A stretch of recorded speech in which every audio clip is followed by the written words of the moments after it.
I think that they're going to have is in the general election when it's nominee Romney or nominee Santorum or nominee Gingrich. No, it's not going to be nominee Paul. It's sitting out there right now.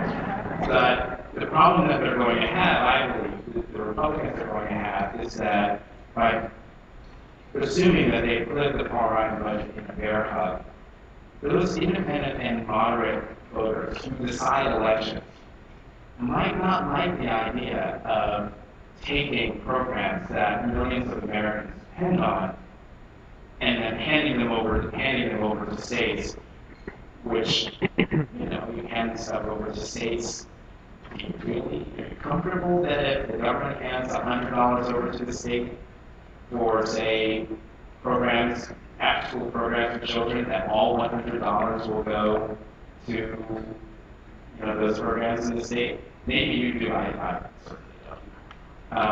So what you are going to end up happening is a fight over the budget during the middle of a presidential campaign, a continued fight over social issues, which, for a party that says it wants to talk about the economy to suddenly be talking about a whole variety of social issues that they shied away from for at least 3 years. With an improving economy, not one for everyone, hopefully the economy is improving, that their message against the president holds less power. But that being said, it's going to be a very close race. It's going to be a campaign, no matter all the foibles of Mitt Romney and all this singing on the campaign trail, and Rick Santorum and all the things he's been saying on social issues that have angered lots of people, particularly women. I don't need to get into the details of what Rick Santorum's been talking about. If you've been paying attention to some of these things, you know.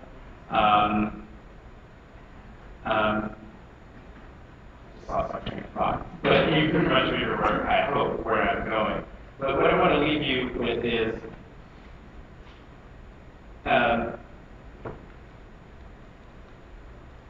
for those, I guess I'm thinking about particularly Obama supporters who have been sort of down in the dumps, president's been kicked around, knocked around, sort of gotten through bags, poll numbers are high, again-ish for him. I mean, high is like 48, 49. And when you consider the economy and the unemployment rate, that's pretty darn good.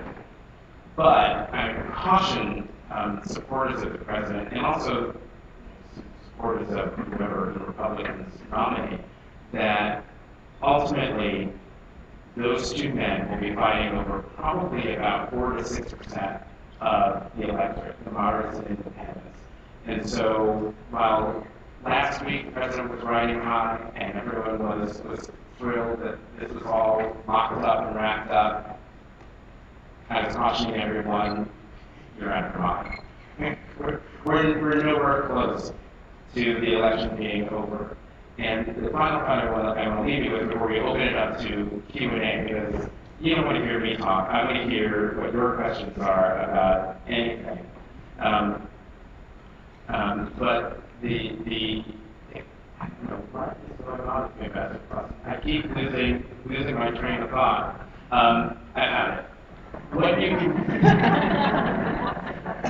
What you need to remember is what's going on here in the primary election, as crazy and wacky and hilarious as it is, as disheartening as it might be to Republicans who look at their field and think, oh my God, who are these people? What are they doing to my party? And as wonderful as it might be that the president is riding high and is going to slay his enemy at the ballot box, I mean, not for real. That's not going to be the case once there's an official Republican nominee. There's going to be a huge reset. The first week of September. By September 3rd, when there is a Republican nominee, the race starts over again. All of these things that we've been paying attention to on the Republican side, all the controversies, all the foot and mouth problems of Governor Romney and the foibles of Senator Santorum, assuming otherwise the nominee, will be completely forgotten because most folks aren't paying attention to any of this stuff. They will start paying attention in September. And that's when the real race begins. And that is when, if you're not paying attention now, you should be paying attention then, because it'll be very, very interesting. So on that note, I'd like to remind you again, you can do your housekeeping for you. Remember to go to the mics, ask your questions, and ask any and all questions. I'm much better at Q&A than I am at speech. Thank you.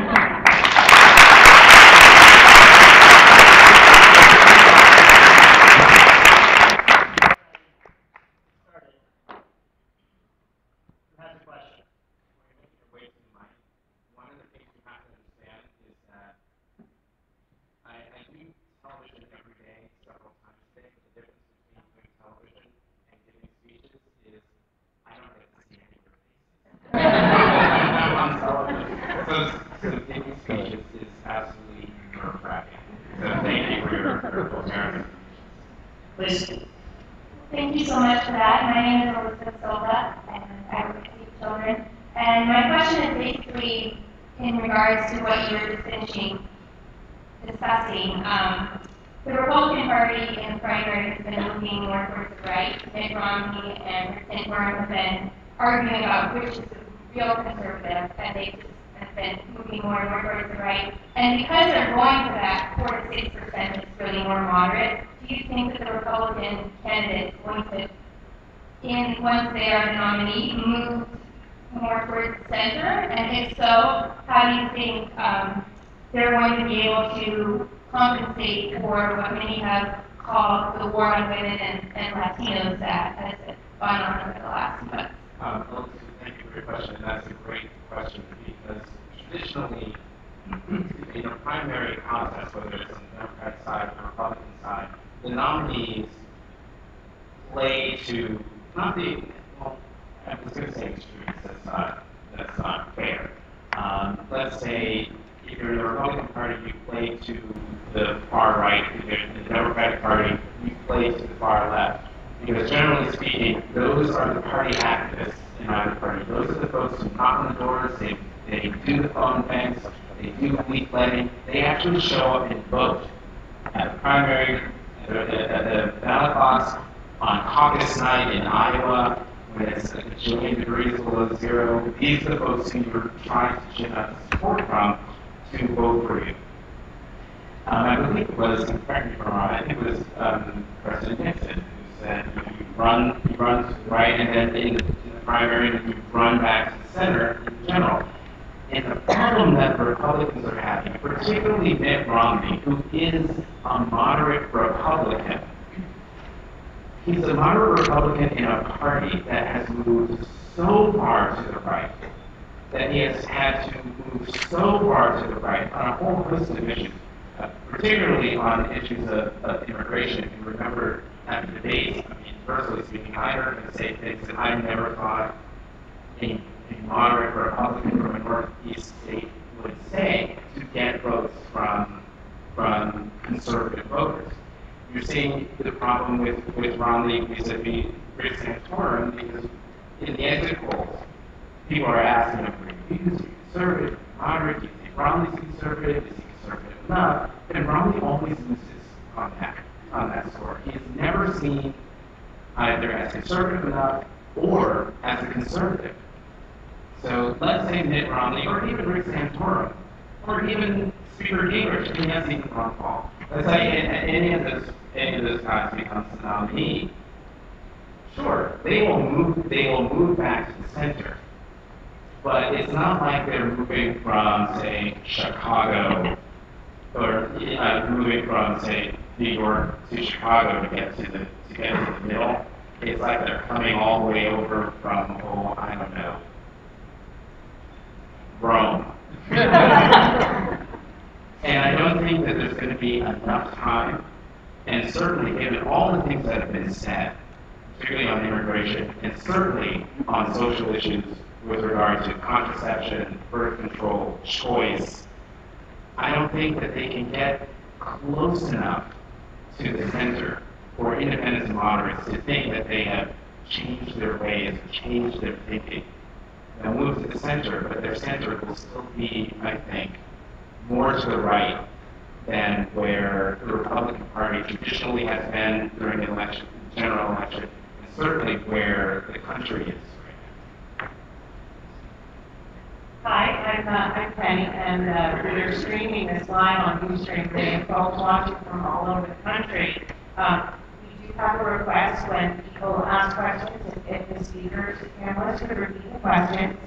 And we also have a question from Twitter. Aaron asks, how do partisan battles play out for children in need? So how do partisan battles play out for children in need? We're about to find out. Usually it usually doesn't bode well. And here's the thing that I've been telling people from all sorts of organizations and advocacy groups, that the folks here in Washington have kicked the can down the road so many times and so far that there's no more road left. There's nothing but a wall or a cliff, depending on who you talk to. And so there are a lot of really horrible decisions that are going to have to be made in the next, certainly within the next 6 months.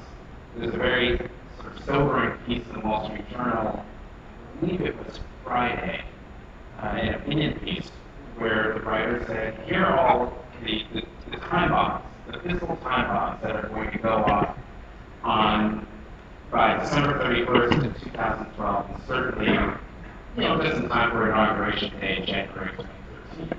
You have Bush tax cuts.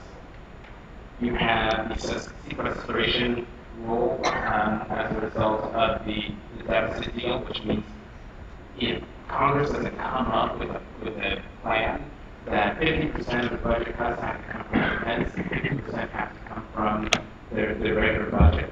And because the discretionary budget is really, really small, those programs are the programs that can least, and the people who depend on those programs, the people who can least afford to get that kind of budgetary hit.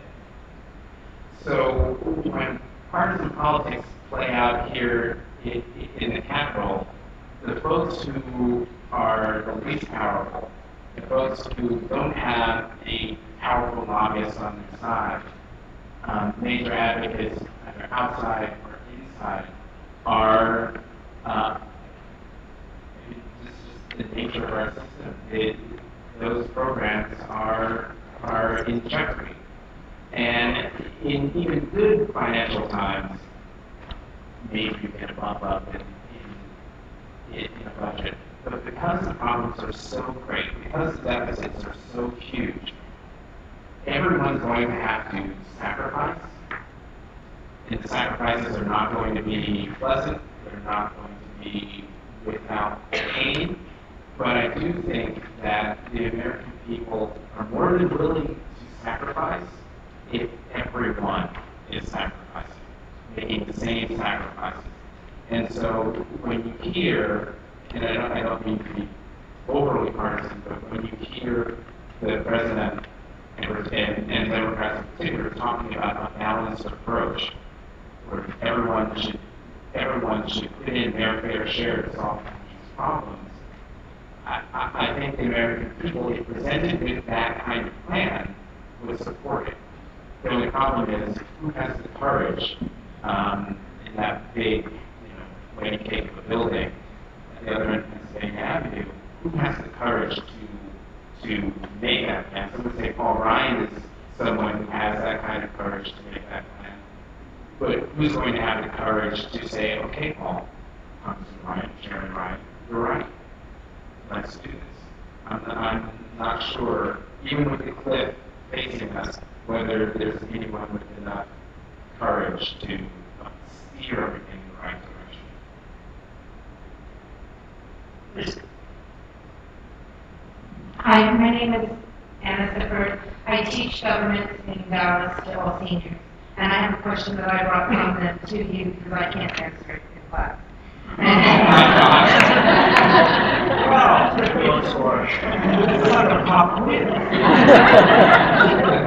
Let me first say thank you for Mayor Bloomberg, so you can see what side of the part, Okay, I got you. And this might be sensitive, but it's what seniors are thinking about and the way their minds work, so I'm going to ask you. I come from a school with a small percentage that some of my students have children of their own, a small percentage of seniors. And what they want to know from me is, as we're talking about contraception and women's rights and all these things with the health care bill, they want to know when are Republicans going to draw the line? Because as we increase the population, as young children are having children, those programs are important. And they're saying if the birth control is being taken away from me, if I can't get access to that and I'm already low income, what's going to happen when the population explodes and there's none of those programs? Aren't the Republicans actually making it worse? That's from the words of the seniors that I can't explain. Which is more important, social or academic, not that's the problem. Right. So Anna from Dallas, let me repeat the question. So Anna from Dallas has a question from her members of her senior class. Many of them have children of their own, and they want to know when are the Republicans going to draw the line on what they're saying about contraception and choice, because I'm extrapolating, I didn't say this, but if they get their way, then they can make the problem worse in terms of population growth. Here's the one thing about all of the bizarre, scary, frightening things that are being said on the campaign trail about contraception, and then in individual states and what they're doing in those states. The one silver lining that I can see is that this is a primary. These are folks who are appealing to very activated far-right and very far-right electorate for whom those issues play very, very well. And Rick Santorum's wife was on a show last night where she vouched for him. He's surrounded by very strong women and he respects women, and sure, he has his views, but he's not going to legislate that way. He has his views. He'll be the president of all Americans. And as with a lot of things that Rick Santorum says, I believe him. And when he says a lot of things, I believe what he's saying. But I also believe that if he were indeed to become president, that I think it would be very difficult for him to follow through on a lot of that. Because I like to remind folks that the president of the United States is not a king, he's not a monarch, he's not a dictator, despite what you might hear from folks who have that view of President Obama.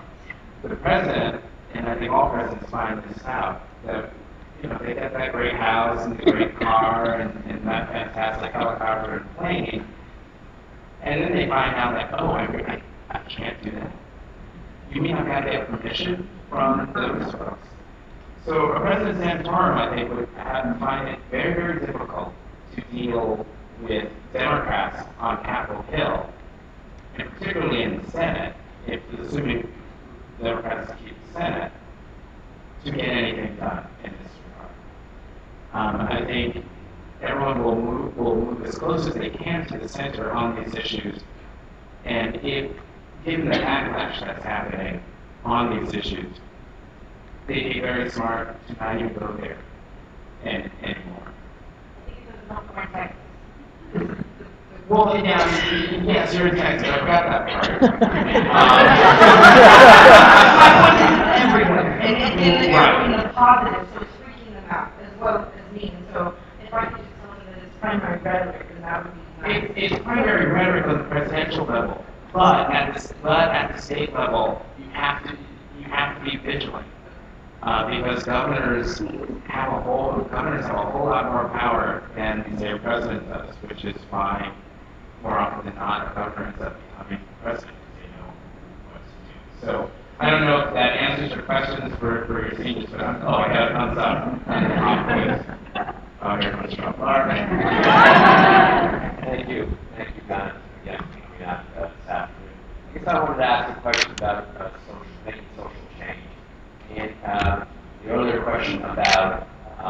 Kids being a priority. The fact is that in the debates we don't hear poverty in the United States or poverty abroad being discussed. So how would you, being based on television and someone working in old media and new media, encourage all of us in this room to try to affect some change, get that question on one presidential debates, get it out into the conscience of leaders like you. You hear that email that was the video that went out and 50, 60 million hits on it in the last couple of weeks from a big article in the New York Times. How can we do something like that in the United States to bring the issue of poverty in this country and in other countries around the world to the forefront so they can make a difference? How would you use the media if you were in our shoes? So Mark asked, how would I use new media if I were in your shoes trying to affect change? I'm sort of one of these folks who has a foot in two different generations. So I work at a newspaper. I get home delivery of the newspaper. I love touching the newspaper and eating on the fingers and reading over large tables, discovering all the things that are in the paper. But then I'm also in this new generation that gets all of its information from online, not just news sites, but Facebook and Twitter and a whole lot of other things you guys are doing that I have no clue how to access what it is. And that's the difference between the tools and technology you have now compared to what I had when I was your age.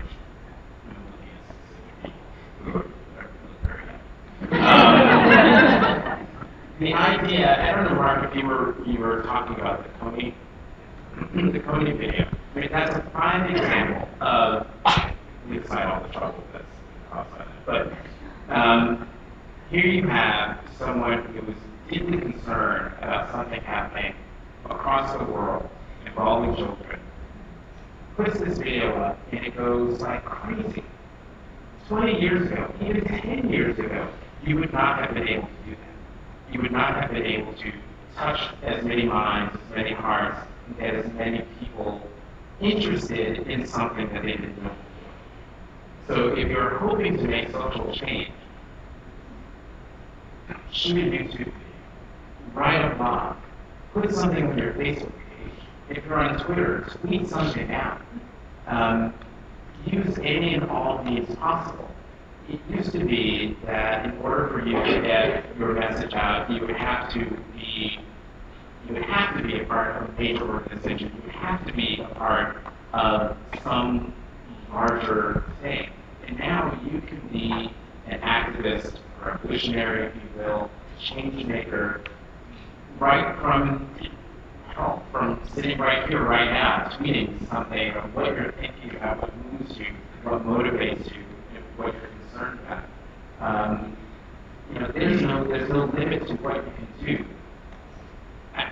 I just wonder if, given the problems such as they are, and given how much time it takes, whether folks who do want to make social change, and I'm speaking specifically of young people, whether they have the stamina, the will, the determination to start something at, say, age 16, 17, 22, and stick with it until they feel like they've made a change. And for some, for most, that day when you achieve everything that you wanted to achieve on something that's really important to you, that day might never come.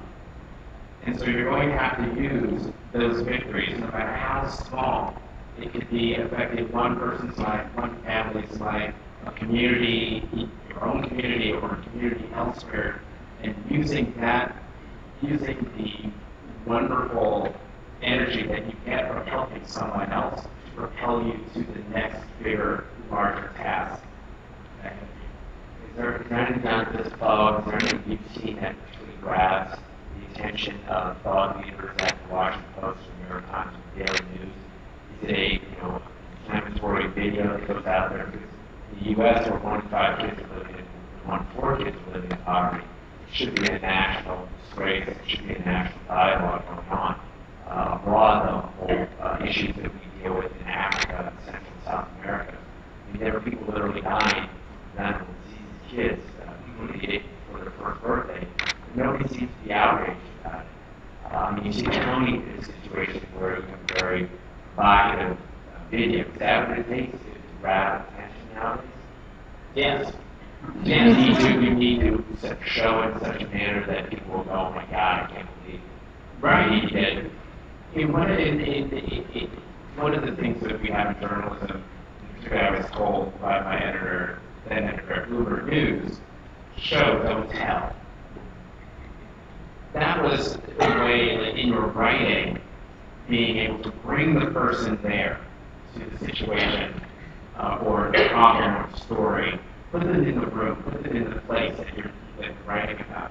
Now that we have video, you can literally show someone what's wrong, what is the problem, the injustice, what needs to be fixed. There are plenty of things in this country that need to be fixed. It's just a matter of when is someone going to come up with that video, that very evocative story that captures the country's imagination. I mean, this is sort of a bit off topic, but the horrifying shooting in Central Florida, the killing of Trayvon Martin, that happened on February 26th. Where now the nation is now whipped up into anger about this because of not only the parents protesting and getting other people involved, but then the 911 tapes came out and people got to listen to those calls. And last I checked, there were 7 of them. Listen to them for themselves and hear and become outraged. And so today you have the possibility where a local horrifying story can explode on the national scene because of social media, because of Facebook, because of Twitter. And Mark, back to your original question about not hearing about poverty in the presidential race. I think if there's any time when we could have a discussion about poverty in all of its facets, it's now. When you have people talking about the 99%, you have people talking about how the 1% keep taking, and yet the 99% are struggling to get by. It's a matter of getting whoever the moderators of these debates, whoever they're going to be, to ask a question certainly about Occupy Wall Street or the 99% versus the 1%, but then to do the follow-up about, well, okay, well, what about the poor? What about all the children living in poverty? What about the families that are working several jobs just to hold their families together? That's assuming that they have a job. The millions of people who are unemployed, chronically unemployed. There was a time when I think you could go through an entire presidential debate and not talk about poverty at all, particularly when the economy was great. Now, when the economic harm, the economic hardship is so widespread, I think that the time is now to have that kind of conversation. It's just a matter of how will you, as advocates, push to ensure that it becomes a part of the conversation. It's not like the conversation isn't happening. The conversation is happening all over the country. You all are having the conversation. There are lots of conversations in a whole host of other organizations. The problem is, it doesn't seem like anybody in this town is having that same conversation. I think I go to one of our young advocates and then come back over on this side of this. That's okay. Go ahead. Sorry. My name is Katie. I'm an intern at Children. And my question is, do you think that in the midst of this economic crisis, children's voices have been diminished because they don't have the financial means to share them? And on this, how can we as youth help them change this reality in a world where millionaires can simply write the paycheck? I think you answered your own question. Katie asked, and I think that children's voices have been diminished. because they don't have the financial wherewithal to have their voices heard, especially when there are millionaires who can just write a check and drown out other voices. The short answer is yes. I mean, children's voices, young people's voices, even young adult voices don't get heard because traditionally, and politicians know this, young people don't vote. Generally speaking, they don't vote. And certainly when they do vote, they do not vote in the numbers that older Americans vote. And so when a member of Congress is trying to figure out who am I going to listen to, what am I going to support, they're going to listen to the person who is burning up their phone line, burning up their email, most certainly writing checks, which, I mean, unless a kid has an amazing allowance. I don't know, and it's really sort of forward-thinking, using the allowance to put it into a 527 or donate to a campaign. They're just not geared to listening to young people's voices. Now, the 2008 election, in terms of young people who could vote, that was a milestone because young people did come out. I was one of those people on television who was very skeptical that young people would come out and vote. Since the Obama campaign was basing their entire campaign on, we've got the youth vote, they're going to come out and vote. And I kept saying, I'm sorry, I know the trends, I've seen the trends. Young people don't vote. The guy doesn't come out and vote, and I'm not convinced. Well, they came out and voted in 2008. Stay home like everybody else does in 2010. But the onus is going to be back on young people, especially those of you sitting in this room who are voting age, to come out and vote again in 2012. Not necessarily to vote for President Obama, but if young people are going to have their voices heard, they have to come out and be heard when it's most important. And that's when it's time to vote. The major question about money, the corrupting influence of money in politics, well, that's a question that Congress in Washington has been trying to figure out for decades, and as a result of this campaign, it's only gotten worse, where like you alluded to in your question, I think there might be as many individuals on my hand, maybe five or six, who can just write a gigantic check and keep campaigns afloat. President Trump is still in the race because he had a super PAC to just write a check. Newt Gingrich is still in the race. 2/3 ego, but the other third is because he had Adelson writing a check, the Las Vegas entrepreneur writing him a check. Let's say any of these folks win, and let's say you talk about President Obama and the number of big checks that he's getting on many fundraisers that he's holding across the country. People will write checks to candidates for all sorts of reasons. Some of them are altruistic, others are horribly selfish. And when you're writing a 7-figure, 8-figure check to a candidate running for president in a primary, the demands that person will make, assuming that person makes it to the White House, are going to be, well, I wouldn't want to guess, but I wouldn't think they'd be great. We've got time probably for 2 more questions. My name is Maury Middleton, and I'm a sponsor of a rural in Mali, Africa. And I live in rural Pinal County, Arizona. I've got a question. With the outlook of the 2012 elections, how will this affect the rural after-school programs in rural America? Like daycare centers, schools, and YMCAs, and that are funded by federal programs. So Maury from Arizona asked, his question was about how will the 2012 election impact or affect rural education, rural schools. And I mean, Maury, your question, my answer goes back to an answer before, which is the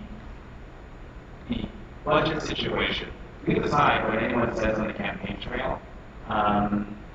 in terms of what they're going to do if they become president, particularly on the Republican side, and pay a little more attention to what the president says, because he's the president, he sees the books, and even with presidents are supposed to be rosy and optimistic and looking forward, but you all know the deficits are huge, the spending is huge, and something is going to have to be done.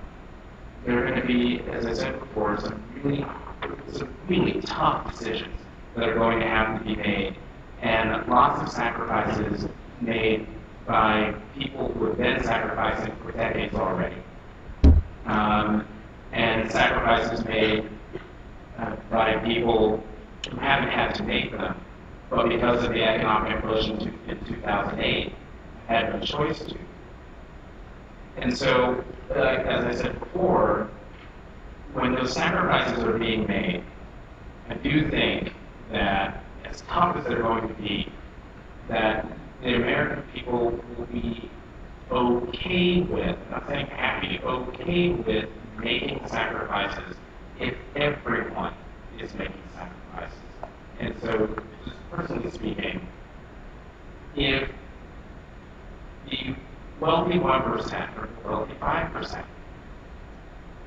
are not, well, let's say the Bush tax cuts for the wealthy are extended, and the tax cuts for the middle class are allowed to go up, that's not fair. That's not equal sacrifice. And so, when it comes time to make those tough decisions, a lot of things are going to get hammered, and you can get a vision of what those sacrifices are going to be when you look at Paul Ryan's budget. And I encourage you to look at Paul Ryan's budget, because that's the Republican marker. Look at the president's budget, because that is the president's marker. Go back and reread the stories about the $4 trillion grand bargain, because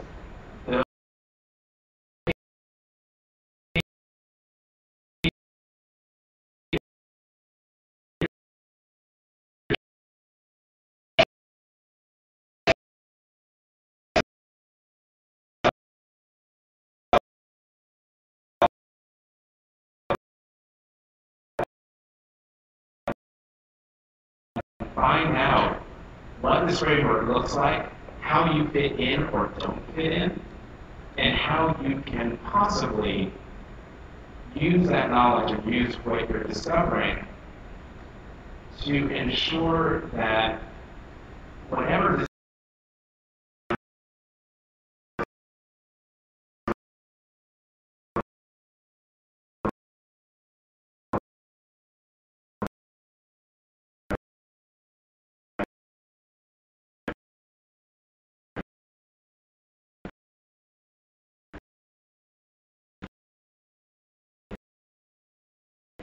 budget numbers.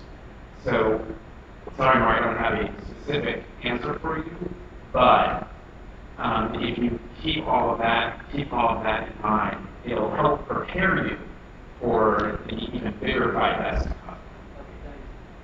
I think this will be the last question. Hi, I'm Anita Zoot from Jackson, Tennessee. And how do you think students like me can really make the presidential candidate specifically fight for child nutrition? How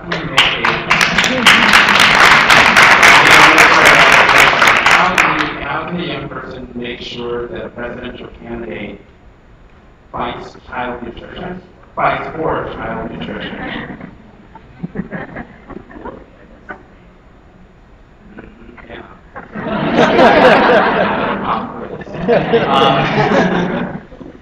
That is a good question. It's a tough question.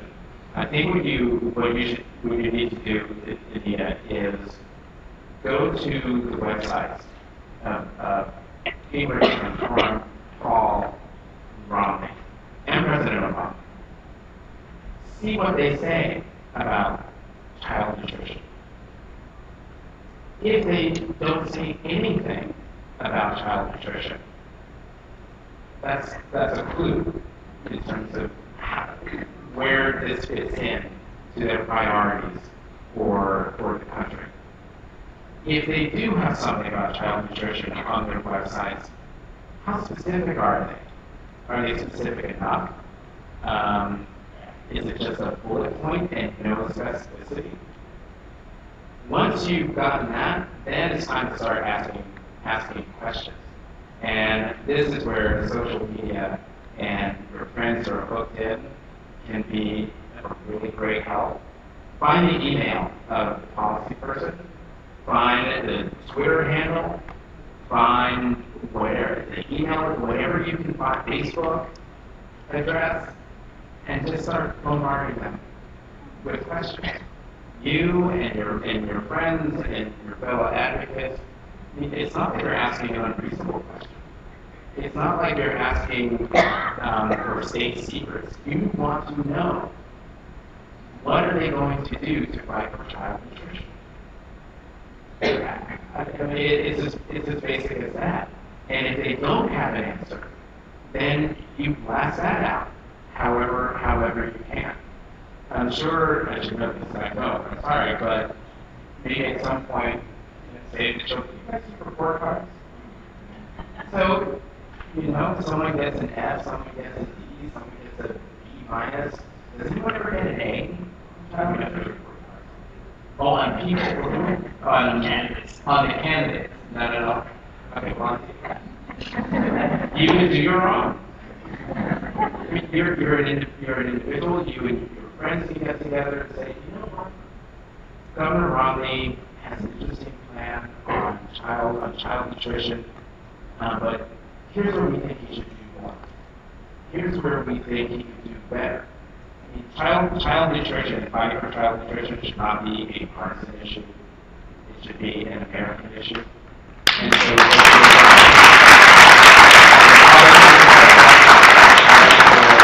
Democrat for president, it should be something that you haven't